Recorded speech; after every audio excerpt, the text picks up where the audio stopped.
The Earnestly Speaking podcast is a show that is founded on free-flowing conversation and may at times venture into mature subjects. Listener discretion is advised. The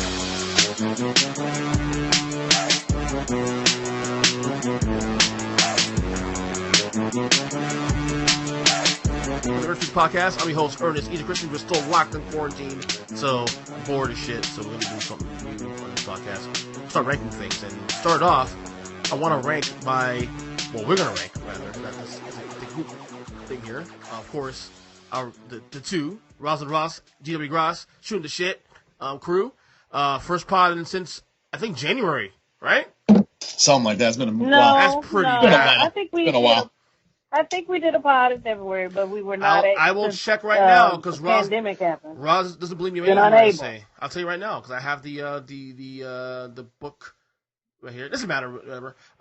We've been waiting for this for a very long time. This episode, The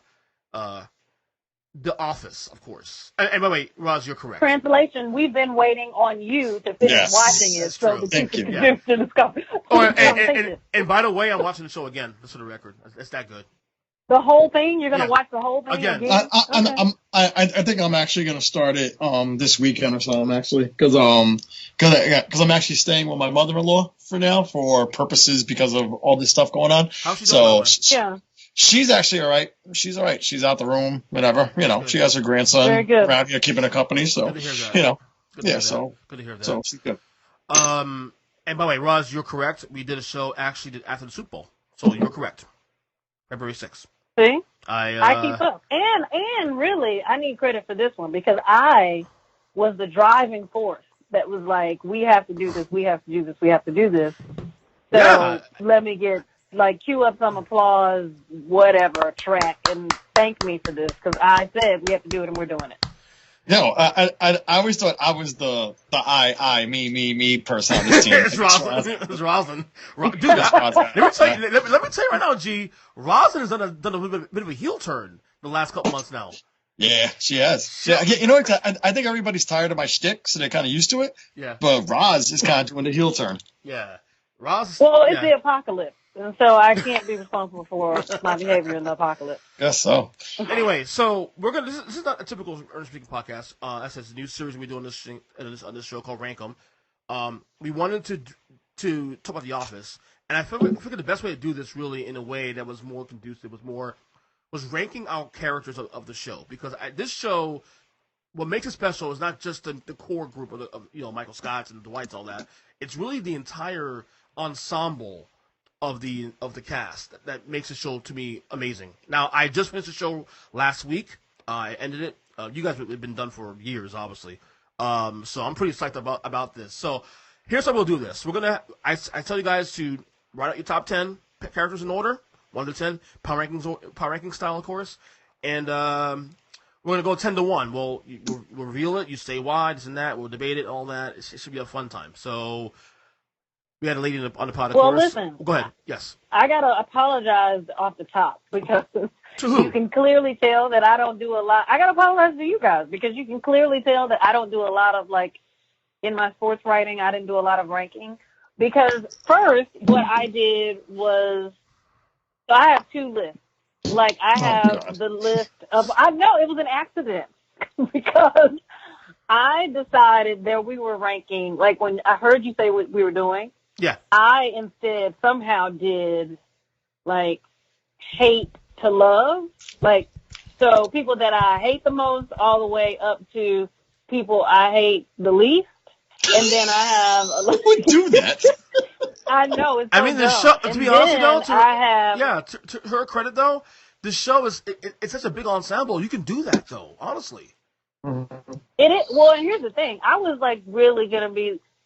really planning to bellyache on this, to get on here and say, so this is what we're doing. We're going to make a whole show out of this, until I went to the IMDb and I'm like, man, there were a lot of people on this show regularly over many, folks that you got to know over many episodes, even if they weren't part of the core cast. So, well, let's do this before we get started. I was not prepared. So let's do this before we get started then.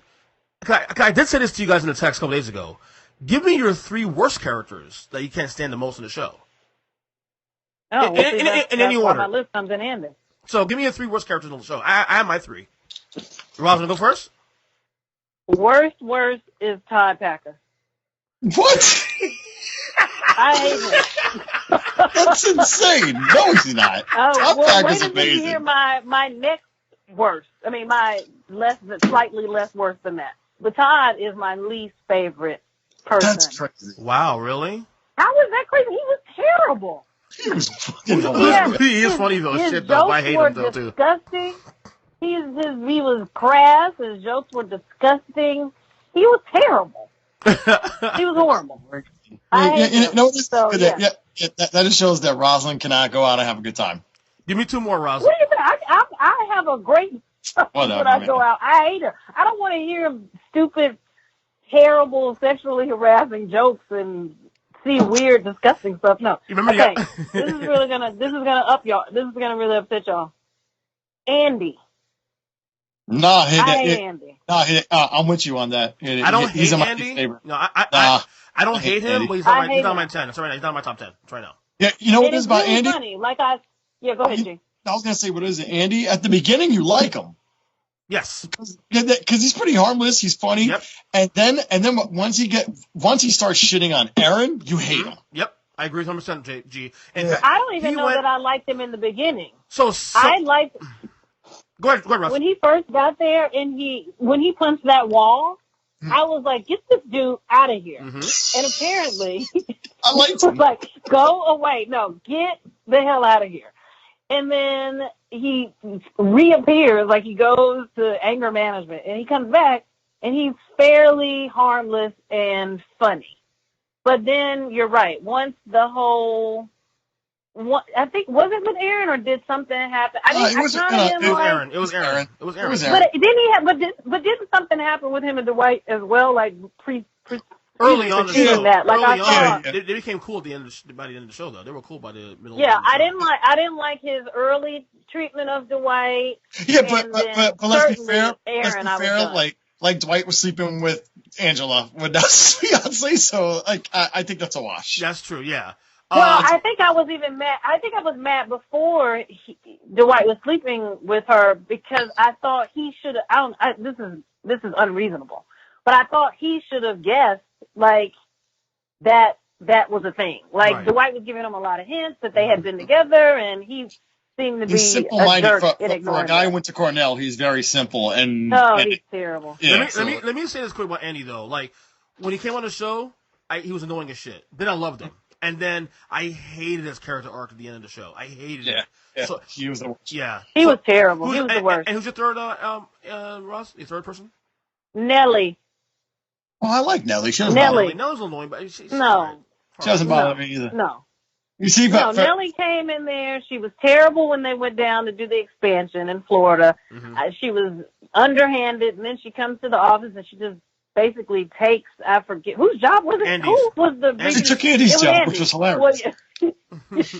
Well, she took his job. It was funny, but and a lot of those, like, honestly, a lot of those back side of the series characters felt almost, and they're all brilliant actors and very hilarious, but they kind of felt like they were just chugging folks in, like plugging a whole bunch of people in, and so a lot of what I feel about those characters is just based on the fact that I didn't want to be bothered. Like, it got to be like when we started getting to Gabe and Pete and the other dude who was like the mini Dwight. It's like, Plop. who are all of these people? Yeah.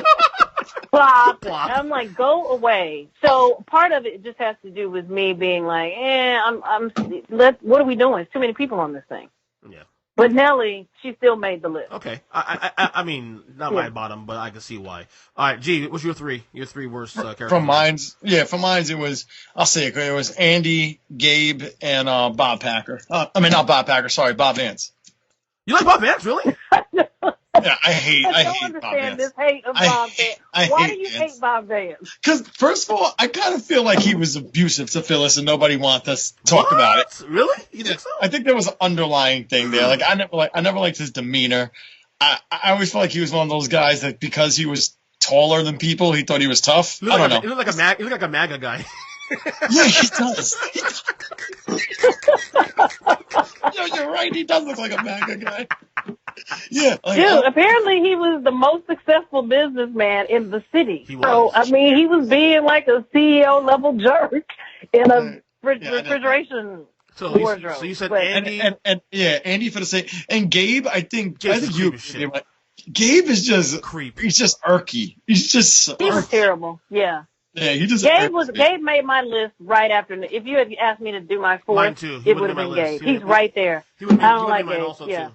My three worst. I hate Kelly Kapoor. Can't stand her. Annoying as shit.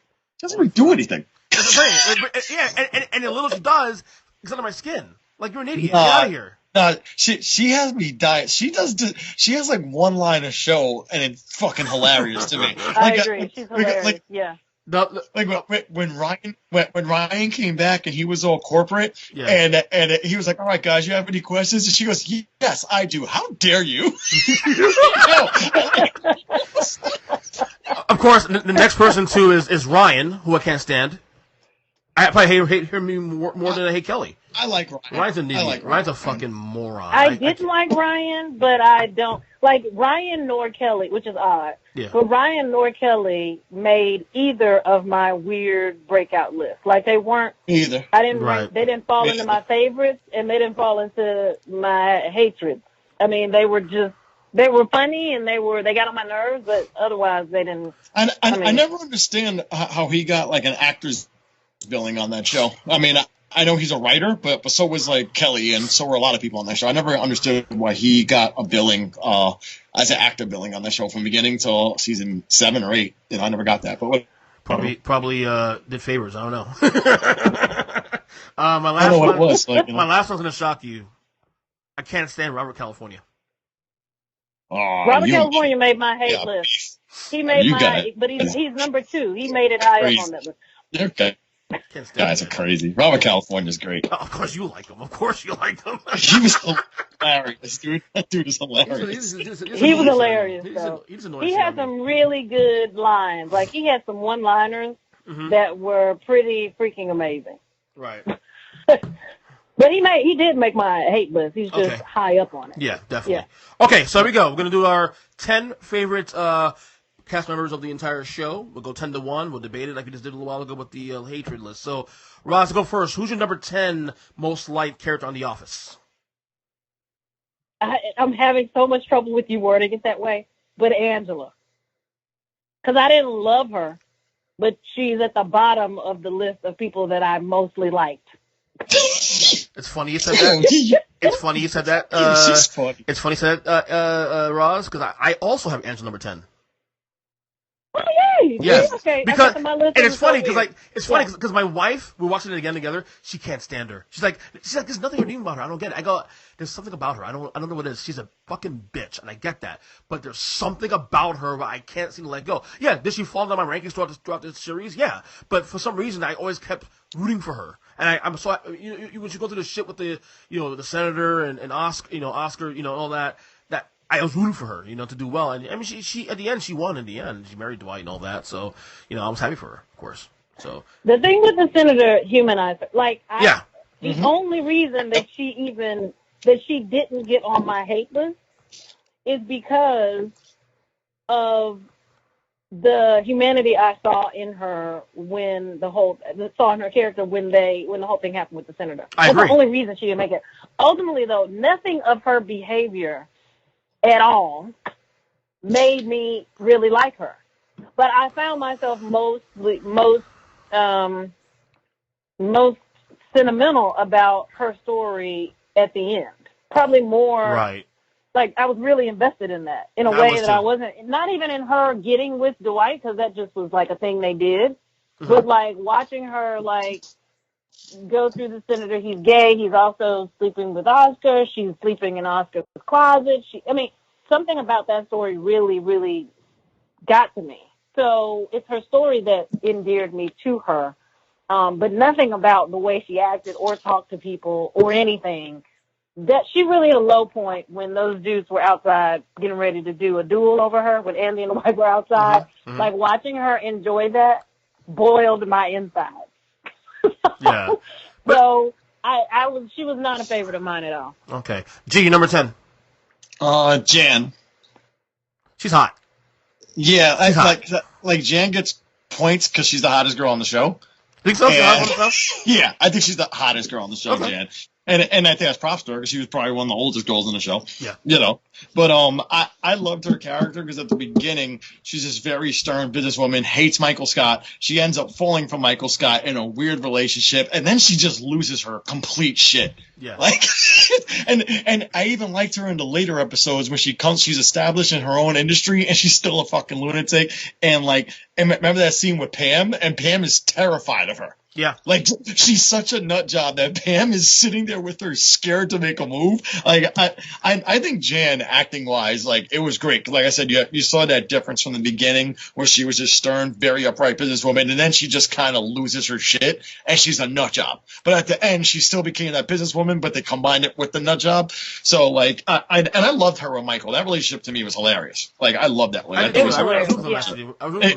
It was messy, and it was so toxic, and it was great. It's funny because, like, with Jan, with Jan, real quick, you know, you start the show with her having it all together. She knows what she's doing, but then she unravels. You know, episode. And she does it to herself. She does it to herself. And it's her fault. It's not Michael's fault. It's her fault. No. Go ahead, Ross. You're saying? Jan made my number one. She was number one on my least hated list because you're right. Like, so she's right at the crux of getting a 10. For all the reasons that y'all said. You hate her the most on the show? No, the least. I hate her of the her least hated of list. the people I hate on the show. Yo, Roz, this quarantine is killing Roz. Roz has lost her shit, man. Wait, I love the way you just interpret what I said. You're like, no. She said. I understood it perfectly. Yeah. but the fact that you would make that list, is insane. Right? But there is a, you know, in the same way G was saying about with Jan about being hot and same thing with Angela. Like, I think a lot of it too. Also, in addition to Angela's kind of hot, petite and hot, so that's part of it too for me. Oh, no, I was gonna say while we're doing this, like if someone has if someone has Creed at number 8 and someone else has him at 3, the number 3 shouldn't say that I'm at number 3. It just adds to the conversation. Like, don't just jump ahead. Right. I was gonna say. No, I agree. Okay. Just keep it out. Okay, yeah, definitely. Okay, number 9 for you, Roz. Who's number 9 most favorite character on the show? This is gonna take you down, but it's Pam. Oh. Yo, I'm actually surprised she made your list because you hate me too. her. I was gonna say that. I'm surprised she made your list. I cannot deny what I felt for Pam all the way up until Jim wanted to do sports. I really did I really, really, really liked Pam. On first viewing, I really liked her, and I had a lot of compassion for her confusion and her inability to move forward and get with Jim. I had a lot of compassion for that. But on rewatch, by the time we got to, them being married, she just, you know how I feel about her. So, yeah, but I can't, to not have her on the list would be me denying the fact that I really did like her the first time I viewed the show. And I liked where their story came from at first. Right. So, but she's number 9. So you had that big argument. You had that big argument about Pam back in September on the show, which I shared as a clip on social media, which was actually got a lot of hits. A lot of people will talk about that. All my friends will talk about that who loves the show. I have to be honest with you. I side with G on the argument. Yeah, she's a lot more favorite. I'm so surprised that y'all don't see it the way that no one sees. It's not that. Is that Jim never actually consulted her? He just did things and without even seeing. Exactly. Like, hey, that's all it was. Exactly. He kind of just went about. Now I love Jim, so I'm not knocking Jim here, but that's the I can see her perspective now. Watching the show, I see her perspective. I'm not going to dominate on my number 9 choice, but I'll only say this. Okay. So yes, he was. I'm not sure that I would appreciate Jim doing anyone else like that, or if that is a thing that I would want to happen in my personal life. But she had just demonstrated such paralyzing fear. Like, I That's don't know who what she you do with was. somebody That's like who that. she was. was. She's simple. She was. She was too I simple. get that's who she was, but I'm saying that should allow for some level of leeway and understanding about why he felt like he always had to move the needle forward, because otherwise she just had a whole bunch of fear on her that would have never let them do anything, I feel. So that's my last. That's a good point. She's very simple though, and that she was definitely where the word go, even with the first boyfriend. So Yep. my number 9 is Michael Scott, and honestly, he wouldn't have made the list if it wasn't for the last season he was on the show, season 7. He actually became redeemable at the end. Dude, Michael Scott annoyed the shit out of me when I was watching the show. Now that being said, I think now on rewatch, I'm sort of starting to appreciate him a little bit. I think what got to me on Michael Scott really was the narcissism. It was over the top, to the point of fucking. I just want to poke you down with a fucking pencil. You know what I'm saying? Yeah, I don't disagree. But I will tell you why he made the rankings. You'll see why in the names to come. Why I actually appreciate him at the end. I have a feeling that my list is completely backwards compared to both of your lists. Okay, like, honestly. I can guarantee it's backwards because. Because my number 9 is Aaron. I have Aaron in there because I thought Aaron was like I thought she was the most adorable person on the show, and like I loved how her relationship with Michael Scott was. She wanted a father because you see the whole way through until the final episode, she doesn't have a mother or father. She's an orphan, and she looks at Michael. She wants that support. She wants that. She's Pam's replacement. She knows she can't be Pam, and he adores Pam. You know, and it wasn't to that episode. I think it was Scott's Tots or whatever it was, right? Where he tells you you're doing a really good job. And her face, she was adorable. Like, I don't know, she just won me over the way she was. Even with Andy, she was like, I don't know, I thought we were going on a real date. Everything about the what's her name in real life? I forgot her name right now. I always want to call her Kimmy Schmidt, but that's not her name. Ellie Kemper. Ellie Kemper. Because I love Kimmy Schmidt's show too. I thought she's pretty much that's Aaron. Brilliant. You guys put me on to that, by the way. Oh yeah, I saw the pilot, but that's about it.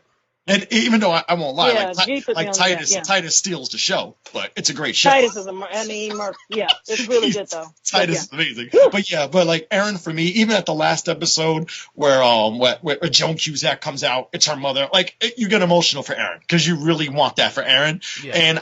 And I think that's more credit to the writers because Aaron wasn't even on screen that much. But the little that they did, they made you just feel for this girl because the way she portrays herself as this really simplistic girl who was an orphan, you couldn't feel anything but sorry for her.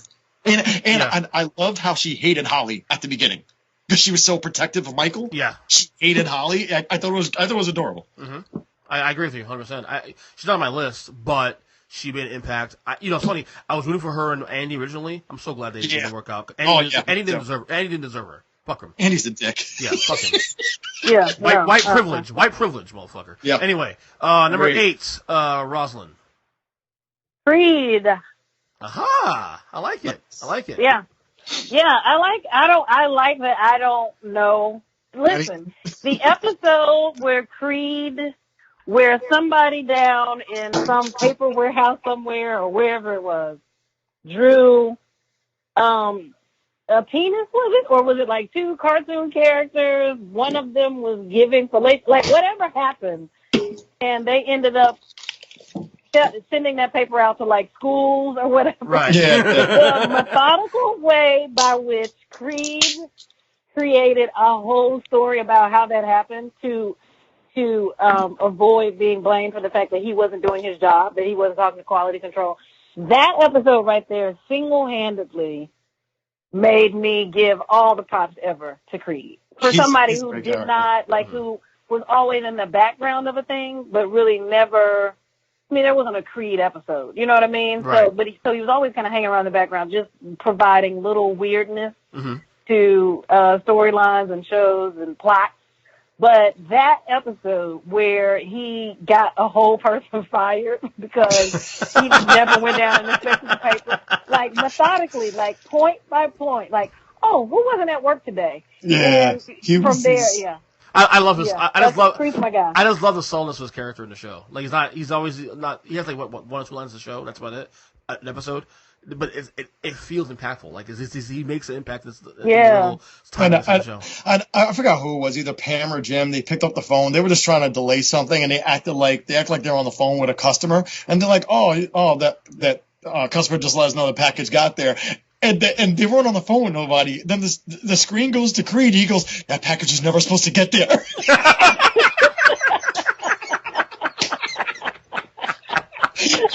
What is he talking about? Oh God! And even in the last episode, he just basically said he wandered into the office, took a seat in the back, and just stood there. All right, my number 8 is Daryl. I love his character, how it grew through the entire show. He went from being just a warehouse guy to being one of the main characters. Well, close to being one of the main characters of the show. He was him taking chances. Bully at the beginning. Was it what? He was bully at the beginning. Probably to was. Michael. Yeah, Michael deserved it though. Come on now. No, but Daryl, seeing him grow up and and going to the job he got in the office, and then taking off and going to doing the company that Jim was supposed to do originally, which he did eventually. But I like his character arc was really good in comparison to Andy's went the opposite way. So I like how Daryl's character grew in the show. So I felt bad for him when his whole all his buddies split the lottery and they didn't include him. Oh yeah, that was kind of fucked up. Actually, they all quit. They all quit, and he was like, That was kind of fucked up though.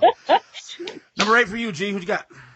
What am I looking at? Hold on, my phone turned off. Sorry. Okay. Number 8. Probably a surprise here. I got Karen at number 8. So far, I just got old women. I got Karen though at number 8. Karen is who again? Let's just be clear. Karen is Jim's Karen. Jim's ex-girlfriend, Karen.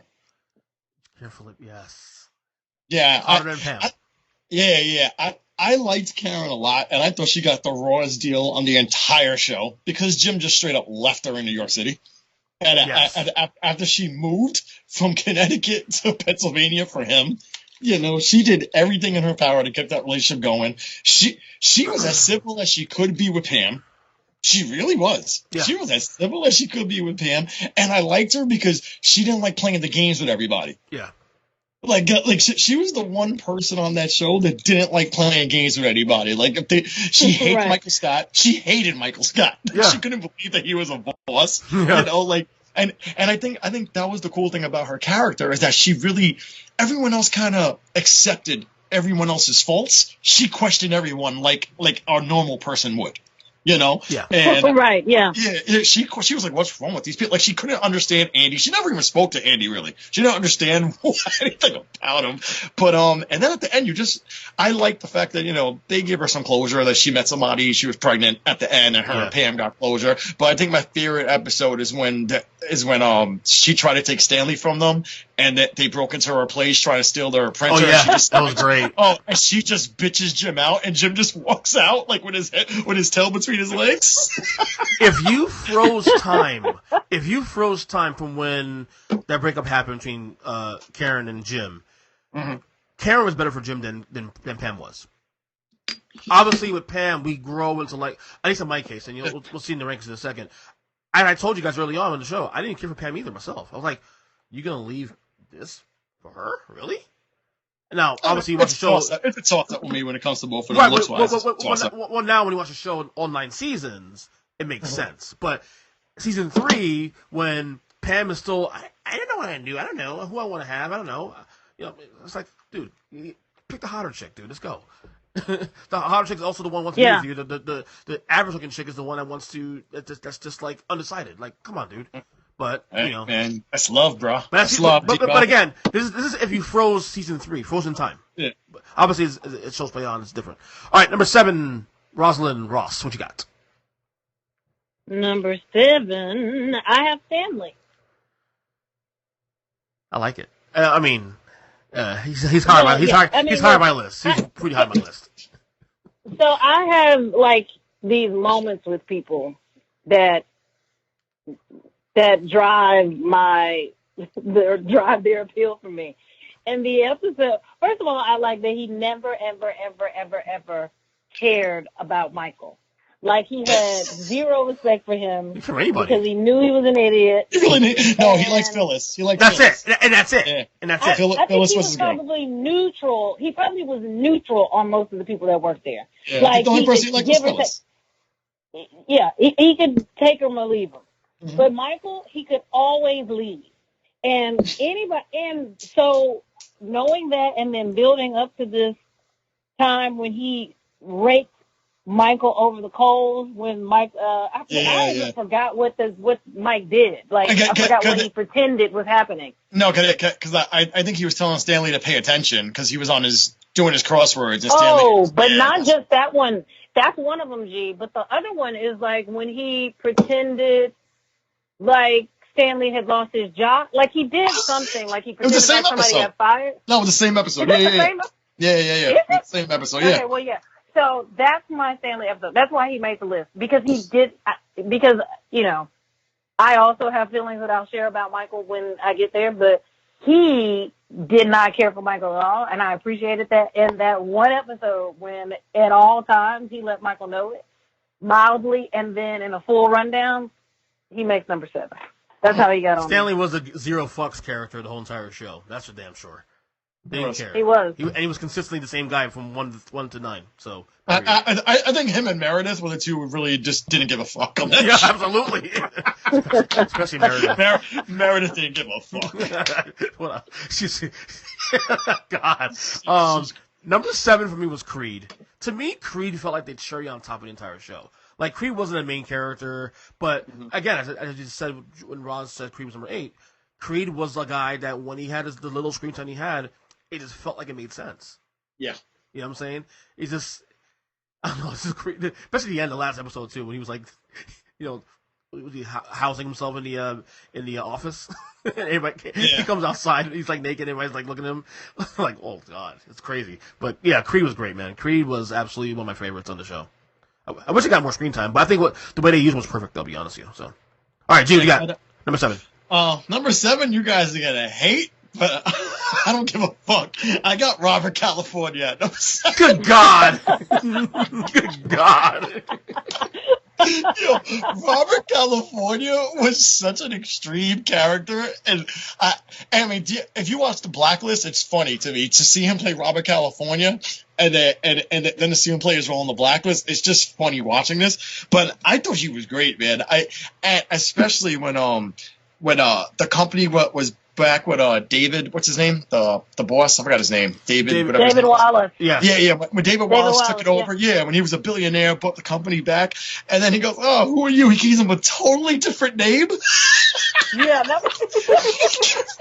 What was it? It was Bob Cosmetic? Yeah, something like that. It was calling himself Bob, and everybody's like, "What?" And everybody just shut up. And then he ended up giving him like a job where he goes to Europe or something to check out women. It was some ridiculous shit. But I just loved his character because his character was just a scheming liar the entire time. But he was like this guy who acted as if he was so above everybody, but he had these tics about him that made him the most awkward person to be around. I loved Robert California. I thought he was great. You know what? If anything, I'll take him out of my bottom 3 and put Gabe's fucking creepy ass on there instead. Because I really, Robert California at least was funny as shit. Well, and the way he was hilarious. The way he treated Andy, I thought was great. Like Andy would come into his office, he'd be like, "Andy, is this even necessary?" Or he would say, "Andy, I lost interest in this conversation 2 minutes ago." He's a dick. He's a dick. He was hilarious. Yeah. All right, number 6, Rosalyn Ross. What you got? Number 6, I have actually David Wallace. Oh wow, nice. He didn't make my list, but I like David Wallace though. But I like David a lot. I like that he was. It's hard. Like, gee, what you were saying about Jan, about the fact that she was really corporate. Like, I love that they had. Like, for me, David was a really corporate presence who also was funny. You know what I mean? Like, he just had enough. He was just light enough for it to make sense that he was a part of this group and this show, because he was so hilarious to me, but he was having to do it within the confines of a character who was like the least weird out of all of these people. But I also like and again, these moments sell me on folks. The whole episode, I think it was 2 episodes, when Jan is in her lawsuit and and they read they're reading Michael's diary, but they're also reading David Wallace's performance review of Michael. Yeah. And he's like, yeah, I mean, and they have his deposition, so they're reading all the stuff from David. And it's just all bad. Like, come on, he's a nice guy, but he's not, he's not cut out for. At that moment, at the end of that second episode, when Michael is like, out of all the stuff he's heard, Michael looks at David and says, I think you're a nice guy too. And just the way that David looked at him, like, so tenderly, like, I don't know, he fit perfectly within the realm of these weirdos as the corporate dude who also was like just a hint of weird that was funny as hell. And you know what's funny is that actor, I think his name's Andy Buckley, like, he's actually a really funny actor, and he is really funny, yeah. He had to tone it down so much to be corporate over here, so it was a good job by him. Right. All right, my number 6 is actually going to be Pam. And Pam is somebody I didn't care for early in the show. Like, I found her to be a little bit annoying, just honestly. But her story, the way her and Jim got together finally after 3 seasons, and just, she stayed pretty much true to who she was for the most part, and you grow to like that to some degree, same reason why I like Stanley so much. And she there was never any drama between her and Jim other than the end, and she always put her marriage first, which I love, so she ended up being very likable, even though there were things, you may disagree with her on how she acted with certain things with her and Jim. I do think that she was still likable even in those moments, and she's somebody I went from liking to really appreciating in the end. You guys be disrespecting Pam sometimes. Huh? Oh, my top 5 is pretty awesome. My top 5 is pretty awesome. So, number 6 for you. You got? I got the guy that you guys already said at your 8 and 7. I got Creed up here for all the reasons you guys said. His comedic timing was on point. I think what was masterful about him, EJ, that you alluded to, was that he didn't have a lot of screen time, and I thought that was great because he stole the scene every time he was in it, and it was awesome. Credit to him for that. Not only that, if he had more screen time, you might actually not like them as much. Yeah, I think. Yeah, it would be too kooky. It'd be too crazy. Right. It'd be like, oh, but by the way, before we continue, when Roz said she hated Bob Packer because he was like the worst person in the world, on the Office Ladies podcast, like Angela Kinsley actually said she was on a phone call with the actor who played Bob Packer, and he said he actually auditioned for the Michael Scott role additionally. I heard about that, yeah.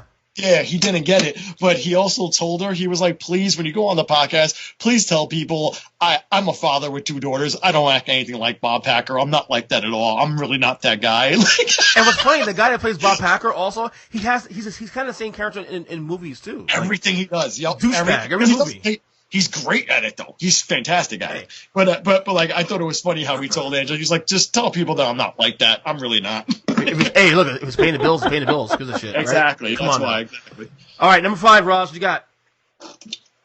Number 5. Let's see. Number 5, I got Daryl. Okay.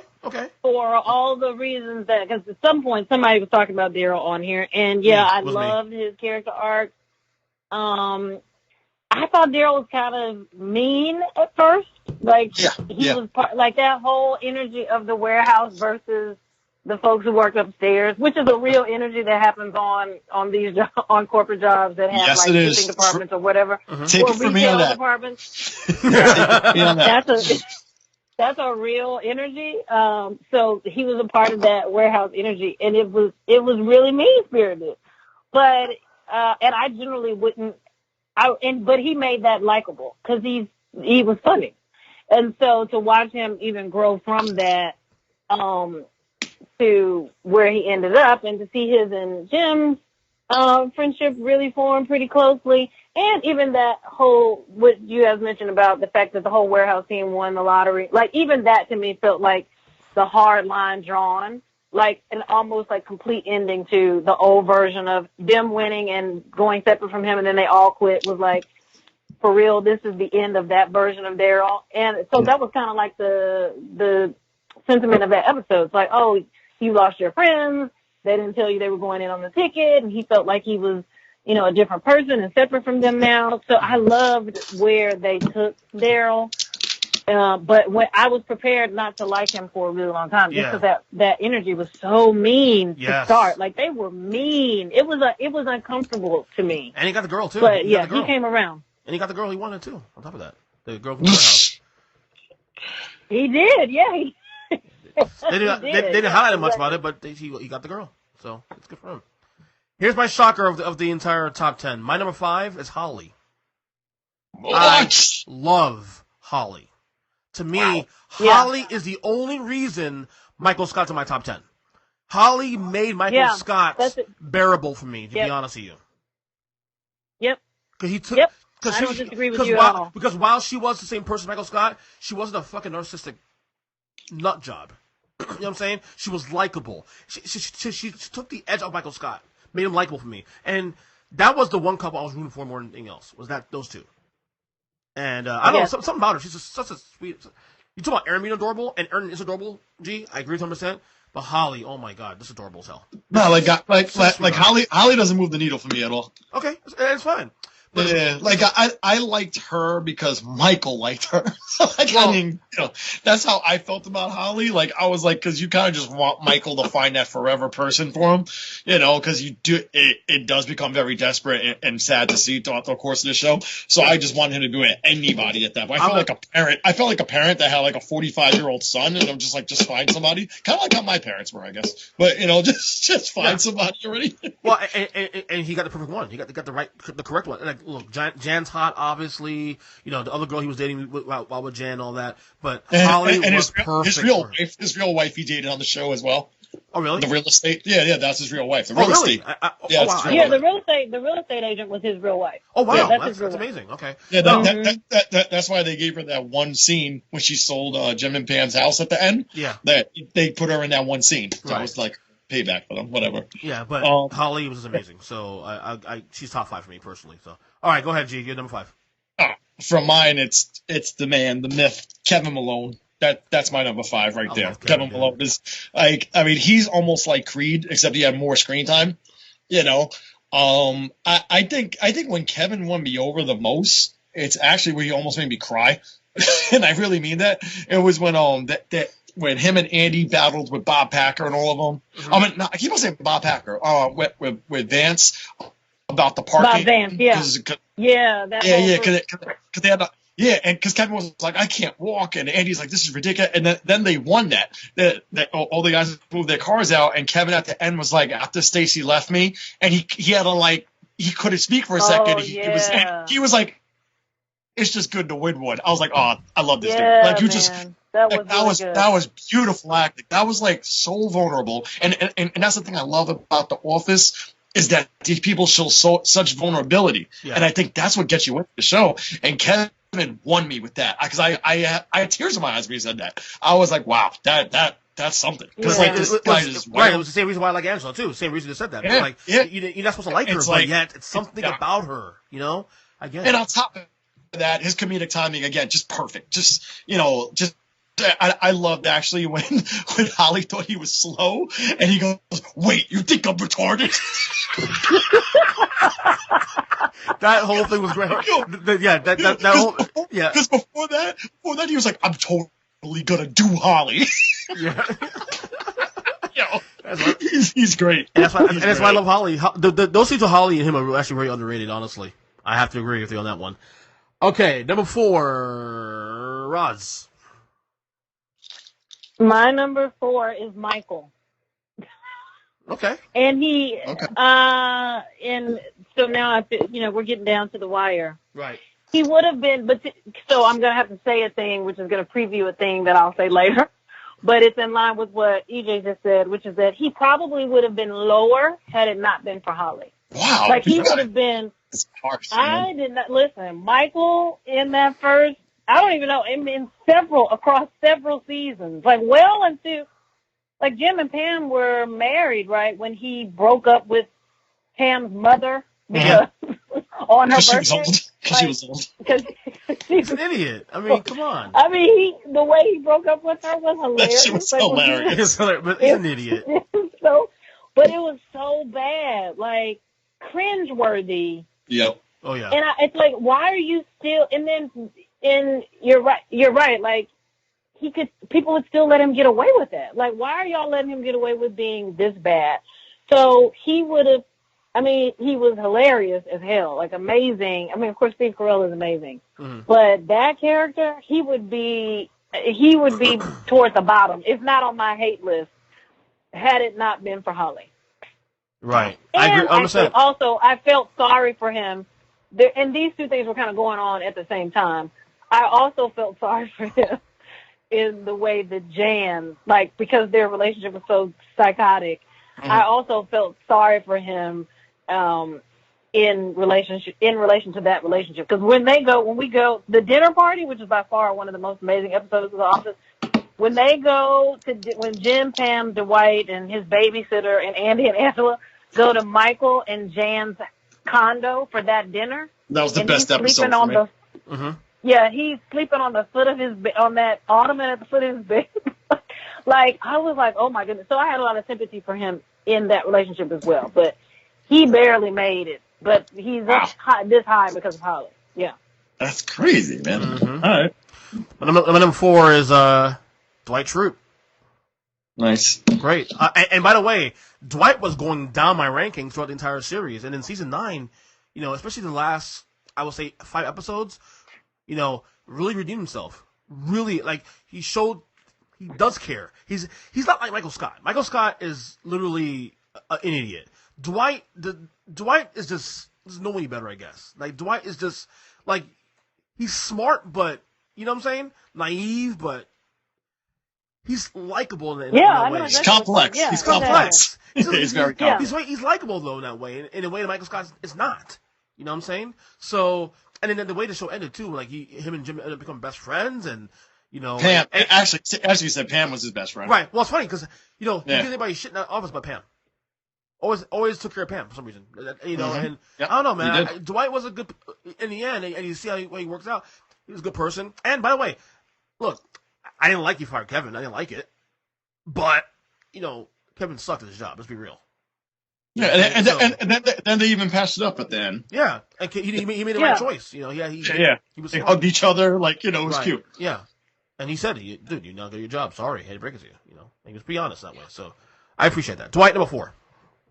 For me, I'm going with my girl Angela at number 4. For me, this is what I've always said about Angela. I think her character arc was the most complex, the most developed, and it hit everything for me. Her character, because in the beginning she was this background character who was just a bitch. She developed into more of a bitch.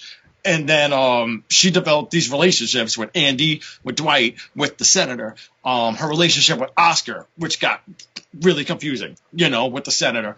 And then when she breaks down another person, when she broke down and cried in front of Oscar and said she loved Dwight, that got me too. Because that was it for Angela. That was her tipping point. Yeah. Like, she lost everything. She lost her cats. Like, it was just her son living like homeless almost, and she just wanted Dwight. At the end of the day, she pretty much, and even at the last episode of The Wedding, when you could tell, it didn't even look like they were acting in that last final scene, when they're all in the office together. Yeah. And she comes in, she goes, "Hi guys." That totally is not the way Angela has been.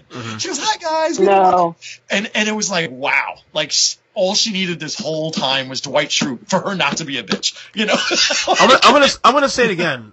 You just mentioned season 9, probably the most underrated season of the entire show. It is. I agree. Yeah, I agree with that. Because even like people like Phyllis got more screen time, and she actually was really good in that season. I thought the guys who didn't get enough screen time because Michael being gone, allowed other characters to flourish. And the 8 was kind of 9 was great. Yeah, for me, Angela becomes one of my favorite characters. Like, and then even her little quippy bitch stuff is just so mean and bitchy. It's hilarious. Yeah. Like, she's so mean to Phyllis. She pretty much thinks Pam's a slut. Like, yeah, she's hilarious. It's great. Okay, number 3. Yeah, almost done. All right, Rosalyn, number 3. What you got? Dwight. Okay.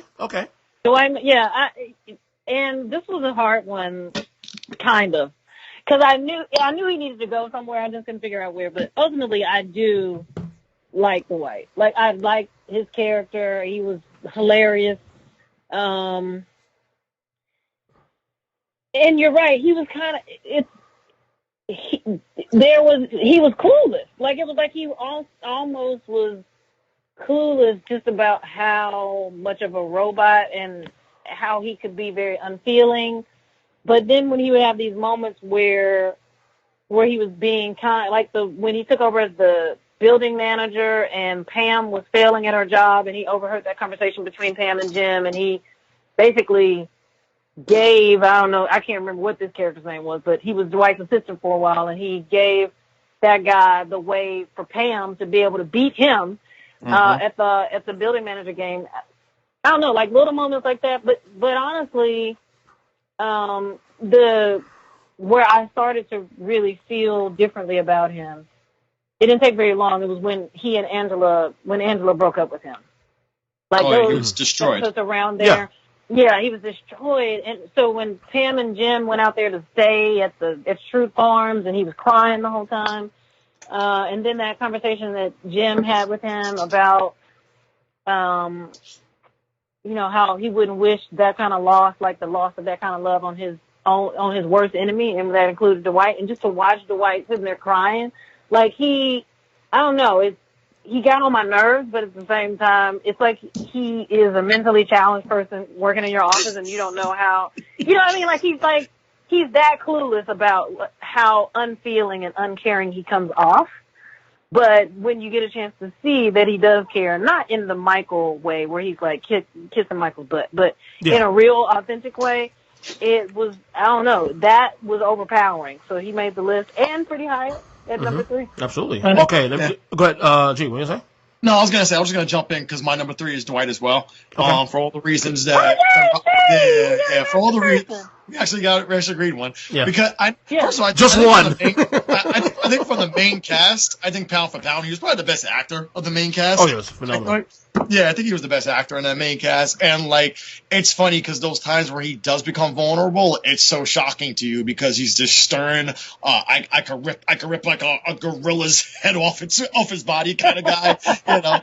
And that's the thing though, because when he did take losses, it came across so like humbled him so much. Like it even came down to points when Jim would rag him, and even Jim would notice he took a joke too far, and he would have to string it back because he's like, "Whoa, like this, I really hurt his feelings." You know, and I thought one of the best episodes is that whole thing when Roz brought up earlier about Andy pretty much getting Dwight fired. And he's leaving the office, and Jim is walking back with Pam, and Jim's like, "Hey man, what's up?" And he just was crying, and he hugs Jim. And then walks away. Yeah. Like, he just, like, meanwhile, this guy busted his chest, like, he was going to miss him. You know, like, it was those things like that about Dwight that really just got you. I think Dwight was those guys. And he was the best worker, too, there. He actually was the best worker. So. Yeah, he was. You know, and that's why I think it was good at the end. And his relationship with Michael always got me because he always thought he was smarter than Michael, better than Michael, but he loved him. It was a weird relationship. He loved Michael, though. Like, there was no doubt he loved Michael. He just wanted Michael to do things his way because he thought he was better at it. Yeah. Which, in retrospect, honestly, he probably was. Yeah. And my favorite scene of Dwight is actually early in the show. You remember the healthcare episode? Oh, yeah. Jim passes on the advice. Jim passes on the because Michael asked Jim to do the, healthcare and pick the healthcare, and he said, "No, I'll pass on Dwight." Dwight's like, "Yes, I'll do it." Well, can I have my own office? Give everybody the shittiest workspace. It's a workspace. Yeah. Okay, real quick. So, a little disclaimer here with my next 3. Any of these next 3 could be number 1. Basically, this is 1A, 1B, 1C for me. These 3 guys. Okay. All right. Honestly, I literally change these every day. Tomorrow it could be another guy. So, number 3 for me is Stanley. Stanley has been number 1 for me pretty much the entire time watching the show, but I made a change recently. But tomorrow he'll be number 1 again for me. But Stanley number 3 for me, again, consistent, same guy all the way through. Kind of like Creed, with more screen time, impactful scenes. I mean, the laziness could get over the top sometimes. Him being lazy and just like, I'm ready to go home now. It's 5 o'clock yet, that kind of thing. But he's true to his character, So Two wives, pretty much. Yeah, of course the memes are great. Pretzel Day. Boo, back in the line. The basketball episode, can't dribble shit. Really, Stanley? Yo, black man can't dribble the damn basketball? Come on now. But yet the guy's a player. He had what, 2 affairs, 3 affairs the whole 9 seasons? It's great. So Stanley number 3 for me. All right, number 2, who you got, Roz? Oh, but I do want to say something about Stanley, that when when Ryan goes out on sales call with him and they meet with like this, they go the black guys. That's like the black dude. and Ryan is like, hi. And Stanley tells the story in the car. It's so good. It's so good. How about Stanley too? Also to Ryan after he shot hit on his daughter. Have you lost your have you lost your damn mind? I'll help him find it for you. That is a child, boy. I mean, it's so good. Because I'll help you find it. I'll help you find it. All right, number 2, Ross. I know G is going to take a lot of issue with this. Much unnecessary issue with this. But Jim's my number 2.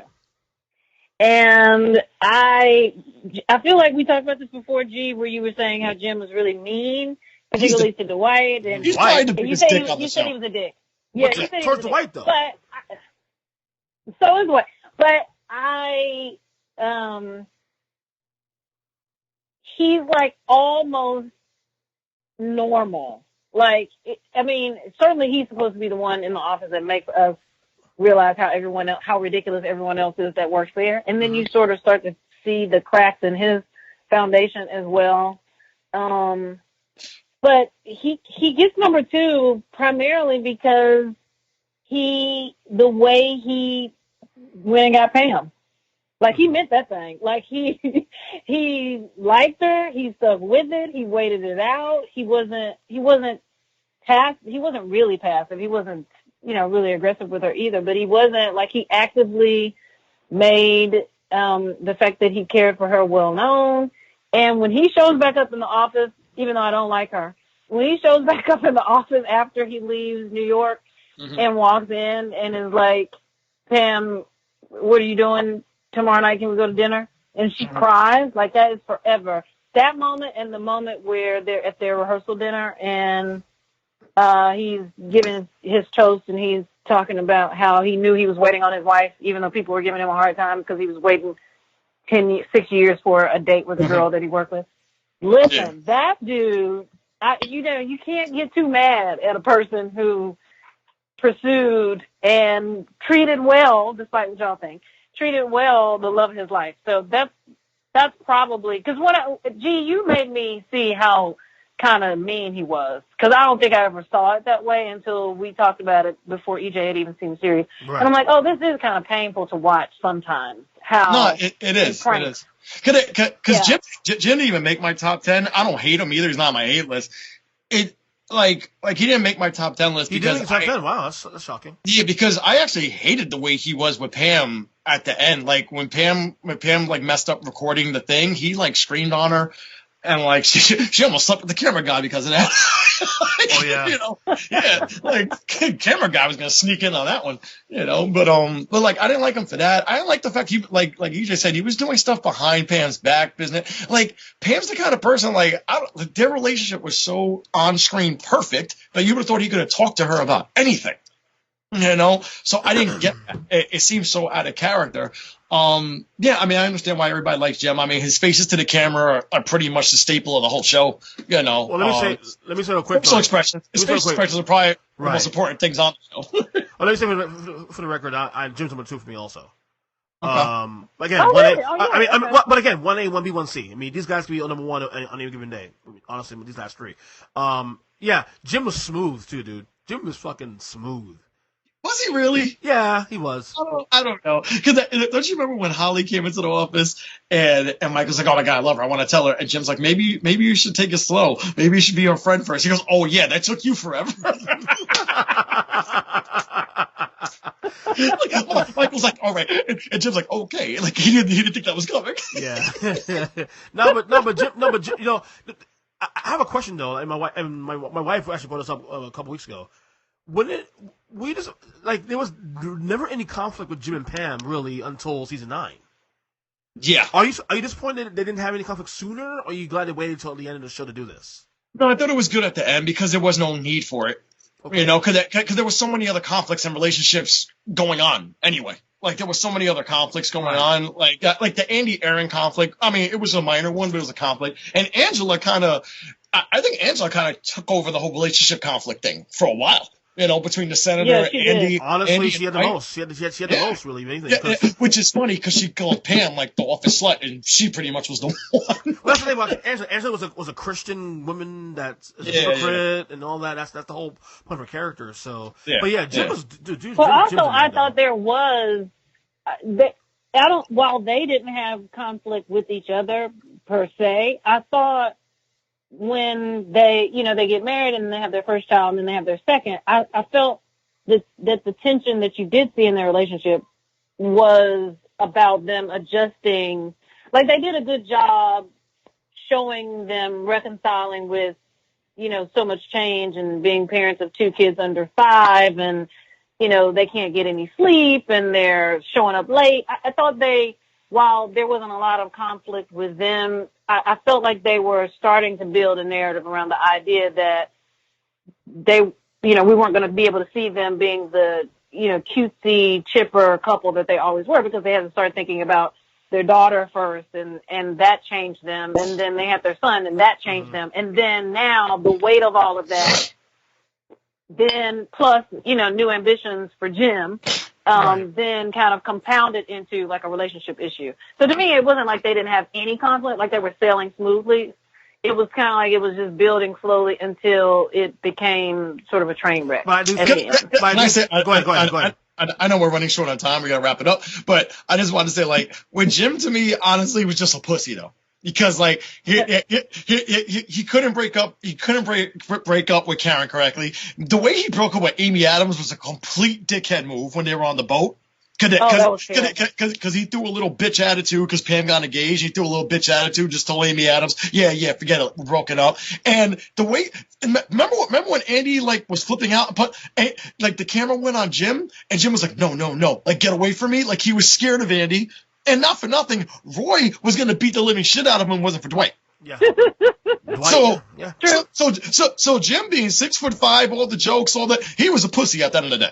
And he yelled at his wife because she couldn't record. Like, come on, he was a pussy. I guess we see why he's not in the top 10 then. I guess we see why. number 2 for you. Who's you have, G? Number 2. Number 2, Pam. Okay. Which explains why my feelings for Jim are so like that. Yeah, makes sense. I think Pam is kind of like, see, it was funny because my wife did a top 10 of this because she was like, oh, you're doing a top 10? She just did one for fun. She actually had Dwight as her number 1. Okay. And because she just loves Dwight. Yeah, she just loves Dwight. Give me her list. What is her list? Oh, I forgot what it was. I'll see if she'll text it to me. Okay. But like, for me, like, Pam, she said Jim was the glue of the show. I thought Pam was kind of the glue of the show. And I love the fact that Michael's last episode, they did the whole thing of Michael keep asking Jim, where's Pam? Where's Pam? Where's Pam? Like, he needed her, to say goodbye, to get all that closure of, and then like the way Pam just found him in the airport and hugged him, and you couldn't hear what they were saying. I thought that was beautiful.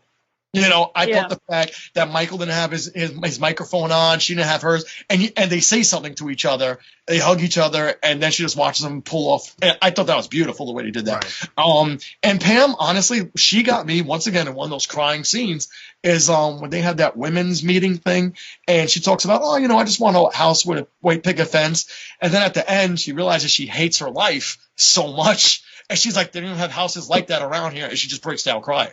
Right. She felt like she was in such a rut. She hated her life, which is why I think the whole thing with Jim, which I told Roz before, like I think she was feeling like she wasn't enough for Jim. Like, remember the whole thing? She was like, I feel like I'm going to lose you. And Jim was like, no, Pam only knows that neighborhood. She only knows Scranton. Mm-hmm. So for her, losing Jim would kill her. Like, she doesn't feel like she could compete. Even though she was a pretty girl, she never felt that way or came across that way.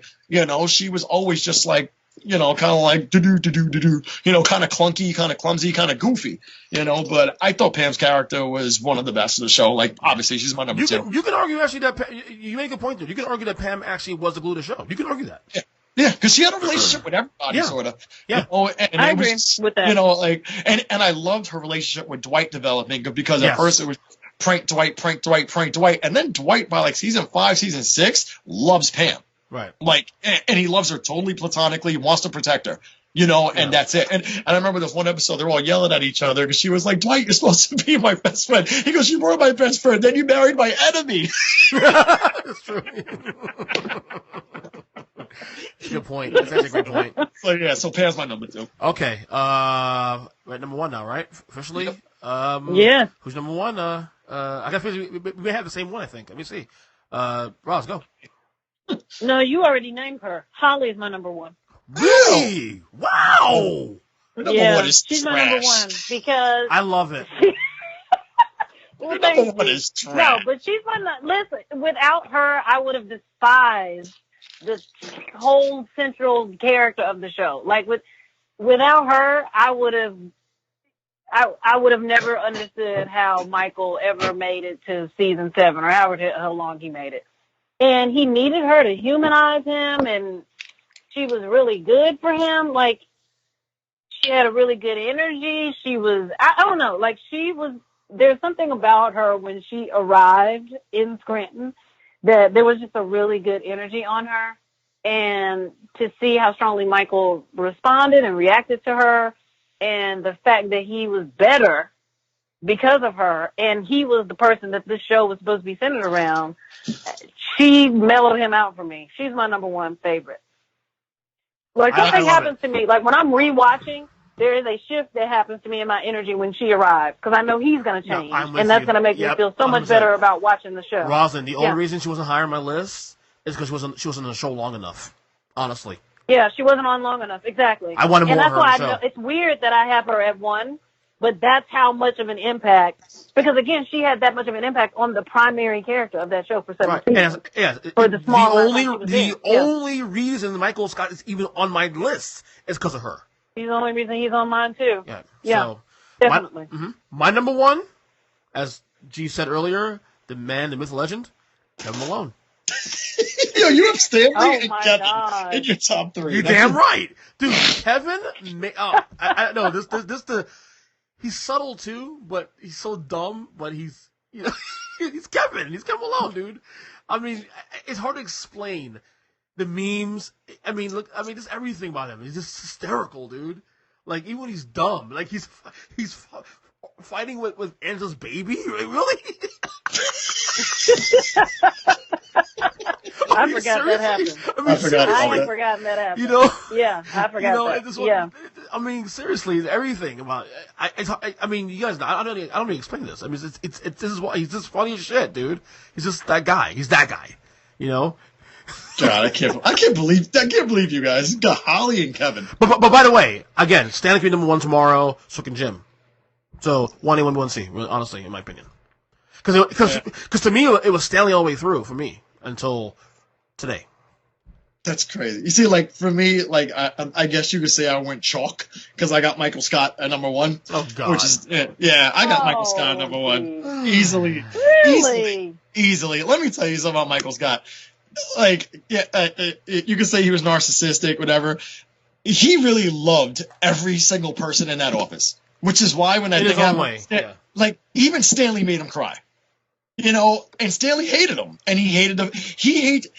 Obviously, remember how, like, Rosalyn said, like, Dwight has, like, mental issues, which he obviously did. So did Michael. Like, and so and did Michael, he did, yeah. Yeah, like Michael had issues of, like, wanting to be accepted by everybody. He wanted everybody to be his friend. And he tried so hard and overbearingly, which is why he was terrible with women, But I think Michael, one of the scenes that got to me a lot was it was the Halloween episode. And at the end of the episode, it's so sad. It's just him watching TV by himself. Then the doorbell rings and it's this bunch of kids, and he looks so happy to see all those kids at his door when he gave them candy. Like, it just showed you, like, wow, yeah, he could be a pain in the ass in the office, but deep down, he's like the nicest guy in the world, And like I just think the way he was, even like for Jim, like when Jim was going through his stuff with Pam, like Michael would actually, there was 1 or 2 episodes where Michael was trying to be his real friend. You know, he wasn't trying to be a dick. He was just like really trying to be, because he wanted Jim to be his best friend. You know, so he was trying to be that shoulder for him, you know. And I just think Michael, the way he was, and of course the Holly thing put him over, because yeah, he loved Jan, but that was more of a lust. You know, he was into these other people, but Holly was the one that he knew from day one he needed to be with Holly. You know, like their sense of humor, everything clicked. And the show doesn't happen, obviously, without Michael. So, you know, but and I really think, like, when you watch it over, when you watch it over and know who Michael is, the narcissism, you could tell is just an act. And I think that's why I like Michael so much, because as you watch the show more, you know it's all bullshit with him. You know, he's really the most insecure person in that office, you know, and I think those insecurities, they come out a lot. So when you see people take advantage of him or whatever, you're like, damn, Michael, like, you know, you want him to get this win, and he doesn't, you know, because people take advantage of him or whatever. And, you know, for me, it's always going to be Michael Scott, number 1. All right. We did it. You know what's funny? We probably could have done like 2 episodes of this. Do like a top 5 or 10 least favorite characters and top 10 favorite characters. You made fun of my 2 lists, but now you're trying to create a whole, you know, new concept out of it. I got my wife's list right now. If you guys want to hear it really quick. Go right ahead. From 10 to 1. From 10 to 1, and like you, EJ, she said the first 3 are interchangeable. Mm-hmm. 10 on, I'm not going to say what. Number 10, she got Kelly. Number 9, really? Christina? Let me tell you, number 9, she got Oscar. I was like, what? I can't stand Oscar, dude. I'm sorry. I mean, at the end, he was a little bit horrible, but, you know, helping out Angela or whatever. But Oscar was just a fucking, just a douche, dude. She likes Oscar. I don't know why. Then, number 8, she likes Aaron. Me and her just are obsessed with Ellie Kemper. That's why. That's fine. Okay. 7 is Creed. Okay. Very good. That's why. Just like mine. Yeah, then 6, I'm telling you, me and her just watching together. So 6, she got Jan. She got Jan higher than I did at 10. She loves Jan. Wow, really? Yeah, 5, Angela, for the same reasons I got him. Okay, wow. Then 4, Jim, 3, Michael, 2, Pam, and 1, Dwight. 2, Pam, 1, Dwight. Okay. I mean, that's pretty good. Yeah. Oscar, though. Oscar. See, like Kelly, I kind of get Kelly, because like Kelly has, if you're into her humor, the kind of Creed thing. She says one line every 2 episodes. I agree with that. If you're into her humor, then it's hilarious. You know, Oscar was the one I was like, what? Like, and the thing is that, like, she said, and I actually thought she hated Robert California. She goes, she kind of almost made Robert California her 10. Wow, really? Yeah, because she doesn't like David Spade. You know, she doesn't like David Spade. She also doesn't like Kathy Bates. No, James Spader. Yeah, David Spader, whatever. James Spader. Yeah. Who the hell's David Spade? David Spade was on Saturday Night Live. Yeah. Blonde. That's a short white guy. Short white guy, blonde white guy, yeah. That was James Spader. Totally not the same person. Not at all the same person. This is great. This is a great episode, guys. This is a great episode. I'm glad we finally did this. I'm glad I finally watched the show. I already said it's already in my top 3 for sitcoms of all time. It's sharing real estate with the Jeffersons and Scrubs. So there you go. But for me, The Office is up there with Seinfeld and Saved by the Bell. Oh my God, Saved by the Bell. I love Saved by the Bell. Just chill, Roz. Chill. Stop it, Roz. I know. Yo, Roz, where do you live? Nashville, right? Or Memphis, right? Memphis, really? Yes. Are they opening up the streets? Because you need to get out, man. Yeah. How is it over there? Because you're struggling. You're really struggling, man. I hate you. By the way, I gotta hang up now. I'm dying. I will say, Roz, great job on Ray Ray's podcast last week. It was really good stuff. I enjoyed it. Oh, thanks. I'm glad. It was good to catch up with Ray Ray last week. Yeah, definitely. Good to talk about. G, can you please watch this week? Can I watch what? The Last Dance. Can you watch The Last Dance this week? I let me tell you, no, I've been recording them, but I haven't watched a single one. So, and honestly, we need you to meet us on Twitter on Sunday. But like, what am I going to learn? Like, I know everything. Like, I'm not going to learn anything new. That's the whole thing about it. You might No, stuff. You not might. really. We need man. you in the conversation. You're not going to learn anything. We just need you in the collective conversation with us. Get over there. I'm sure I don't have to watch it, and I could just go on Twitter and just bash everybody. No. Well, to defend G real quick, he's recording it, so he plans on watching it at some point down the road. Maybe just one whole binge. What we'll do is once he's binged the whole documentary, we'll come back here and we'll review it. Yeah, you know what it is, guys? You got to remember, like, my Twitter feed is 70% Chicago fans because of the Bears. I keep forgetting that. So they're so annoying about it, so I have no interest in watching it, and they've kind of said everything that's happened on it. That's true. You know? That's Yeah. true. You know, That's true. Yeah, that's true. You got all those Bears folks on there, the Chicago folks. Yep. Yeah, Annoying ass people. Anyway, G, anyone before we go? I mean, obviously we're quarantined on lockdown, whatever. But you guys do anything other than that? There's nothing really much going on. The Bears Brawl podcast still going on. I wasn't on last week. I had stuff going on at home. Okay. Just really quick. Rest in peace out to my father-in-law Joe, and rest in peace out to my good friend, my friend Fred DeGassa and Castellano. I call him Castellano. No one else called him Fred DeGassa and Castellano. Underground New York rapper. I knew for 20 years as well. So, yeah, both of them fell victim to COVID-19. So, Joe, my guy, rest in peace. Fred DeGassa, and rest in peace. Okay. Rosalyn? Well, that's all I got. I'm so happy to hear G's voice after those two losses for the godson and your father-in-law. Yeah. And we love you, and so that's why I'm like, we got to get on this call. Like, we need to laugh at each other for a little bit, so I'm glad It's quite amazing. It's quite amazing that how tight we've gotten, especially through this pandemic, also texting each other every day. And hold on, EJ, sorry, dude. Shout out to my man Kyle Nash as well, good friend of Yes. lost his father to this thing as well, man. This thing got to go. Shout out to my man. Oh, no. Yeah. I hate to hear that. Yeah. So shout out to Kyle too. Yeah. Yeah, we are on text like every day for people who we Yeah. haven't met in real life. So, glad we could do it. Was it today? I go, what did I say today? A couple hours ago? Oh, it's podcast day. Where G goes, fuck you. and then I reply, hi, beautiful. I don't even know what I was doing. I just didn't want to talk. Oh, God. Well, hopefully we'll pod again within the next couple weeks. I really want to get a regular show going with us, too. It's been a couple months, and like I said, I tell you what, shows like these that keep me sane. So, yeah, man, definitely. So definitely, man. Yep. All right, you two. All right, guys. Get some Stay sleep. safe, guys. Enjoy. All right, later. Bye. Guys.